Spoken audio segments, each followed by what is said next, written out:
Hello और स्वागत है। आज हम एक बहुत ही दिलचस्प सफर पर निकलने वाले हैं।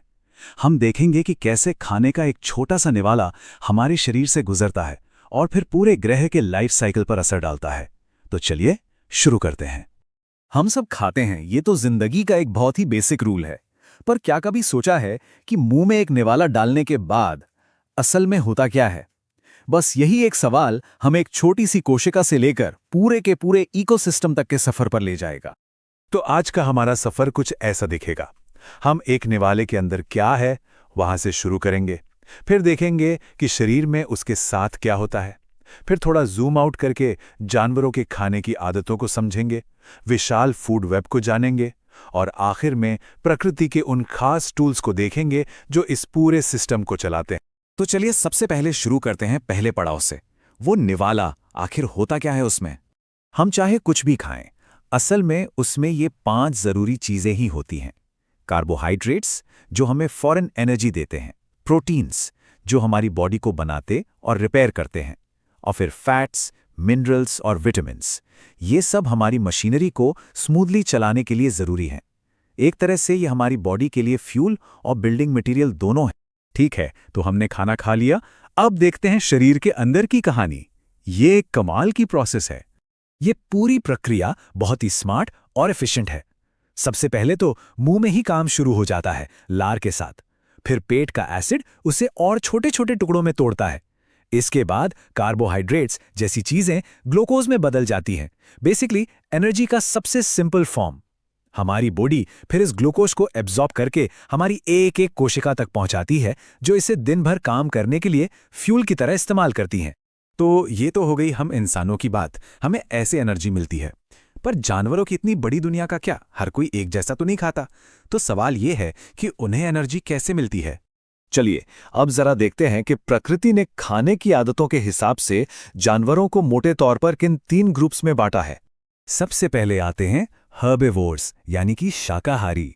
नाम से ही बिल्कुल साफ है, ये वो जीव हैं जो सिर्फ और सिर्फ पेड़ पौधे, पत्तियां और घास फूस खाते हैं। जैसे गाय और हिरण इसके सबसे अच्छे उदाहरण हैं। इसके बाद आते हैं कार्निवोर्स, यानी मांसाहारी। ये हैं शिकारी जो अपनी एनर्जी के लिए दूसरे जानवरों का शिकार करते हैं और उनका मांस खाते हैं। जंगल का राजा शेर या फिर बाघ, ये सब इसी ग्रुप में हैं। और आखिर में आते हैं ओमनिवोर्स, यानी सर्वाहारी। ये बड़े फ्लेक्सिबल होते हैं, ये पौधे भी खा सकते हैं और मांस भी। हम इंसान और हमारे आसपास रहने वाले कुत्ते, बिल्लियां, ये सब इसी कैटेगरी में आते हैं।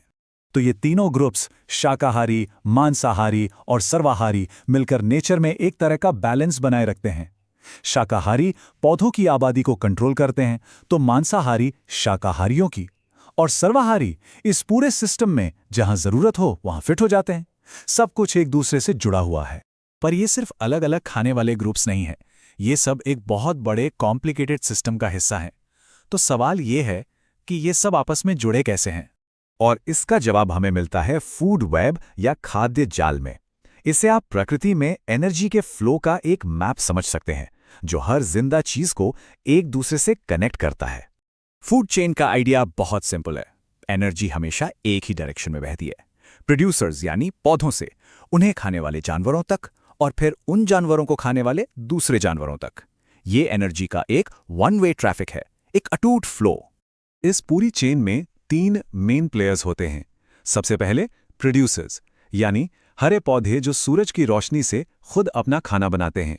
फिर आते हैं कंज्यूमर्स, मतलब सभी जानवर जो खाने के लिए दूसरों पर डिपेंड करते हैं। और आखिर में हैं डीकंपोजर्स, जैसे कि बैक्टीरिया, जो मरे हुए जीवों को वापस मिट्टी में मिला देते हैं ताकि न्यूट्रिएंट्स रिसाइकल हो सकें। ये पूरा एक सर्कल ऑफ लाइफ है। अच्छा, अब हमने ये बिग पिक्चर तो देख ली। अब चलिए जरा जूम इन करते हैं और उन कमाल के फिजिकल टूल्स को देखते हैं जो इस पूरे सिस्टम को चलाते हैं। ये एक बहुत पावरफुल आइडिया है कि किसी भी जानवर के मुंह का आकार ही उसके खाने की पूरी कहानी बता देता है। प्रकृति ने हर जीव को उसके खाने के लिए एकदम परफेक्ट टूल दिया है। एक क्लासिक एग्जाम्पल देखते हैं। गाय को देखिए, उसके सामने के दांत घास को पकड़ने के लिए हैं और पीछे के दांत उसे पीसने के लिए चौड़े हैं। दूसरी तरफ शेर, उसके दांत नुकीले, धारदार, मांस को फाड़ने के लिए बने हैं। मतलब जैसा काम वैसे औजार। और ये सिर्फ दांतों की बात नहीं है, पक्षियों की दुनिया में तो ये और भी कमाल का है। उनकी चोंच को देखिए। तोते की चोंच फल तोड़ने के लिए मुड़ी हुई है, बाज की चोंच मांस फाड़ने के लिए हुक जैसी है, और हमिंग बर्ड की चोंच तो एक पतली सी सुई जैसी है, फूलों के अंदर से रस चूसने के लिए। हर चोंच एक स्पेसिफिक जॉब के लिए बना एक स्पेशलाइज्ड टूल है। तो हमने क्या देखा? यही कि प्रकृति का सिस्टम कितना कमाल का है, कितना एफिशिएंट और इंटरकनेक्टेड। एक निवाले के मॉलिक्यूल से लेकर जानवरों के दांतों और चोंच के शेप तक सब कुछ एक बड़ी सी पहेली के हिस्से हैं जो परफेक्टली फिट होते हैं। और ये हमें एक बहुत ज़रूरी सवाल पर लाकर छोड़ता है।